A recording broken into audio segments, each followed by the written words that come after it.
Hello friends नमस्कार जय जगन्नाथ आपण समस्त को आज एक नुआ सेशन को वेलकम।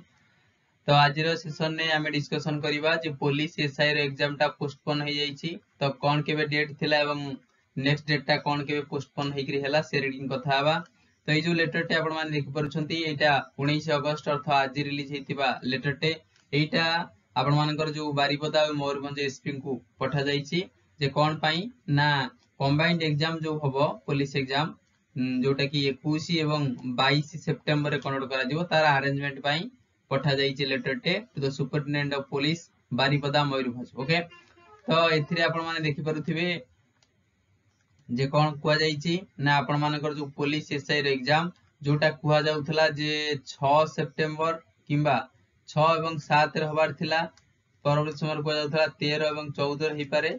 तो सेटा पोस्टपोन हेकरी हे जाई वर्तमान 21 एवं 22 सेप्टेम्बर रे कंडक्ट करा जिवो। ओके तो जो कंबाइंड पुलिस सर्विस एग्जामिनेशन रहिला पुलिस एसआई तो तार एग्जाम टा 21 एवं 22 सेप्टेम्बर रे कंडक्ट करा जिवो बुझी परिले। तो एटा कोड कंडक्ट करा जिवो देखंतु एमएससीबी यूनिवर्सिटी रे हला। तो डेट पर डेट चेंज होउची तो आपण माने जानि परुथिबे तो केते दूर जॉब टा सिक्योर रहिछि।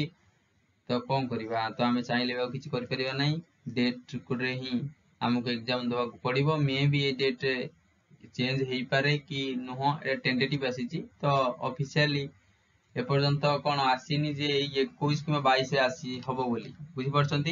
तो मे भी हो पारे ये 99% आपण माने मानि चलतु जे 21 और 22 सेप्टेम्बर आपण मानकर कंबाइंड पुलिस सर्विस एग्जामिनेशन 2024 सेटा कंडक्ट करा जिवो। ओके तो ये थिला गोटे नुआ अपडेट जदि नुआ अछंती चैनल को सब्सक्राइब करि नेबे वीडियो को लाइक करियो जमा भी भूलिबेनी संग साथी सहित शेयर करि नेबे।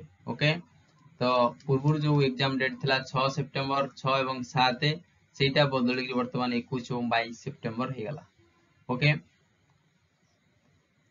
तो धन्यवाद वीडियो को देखिथिबारु god bless you all thank you so much.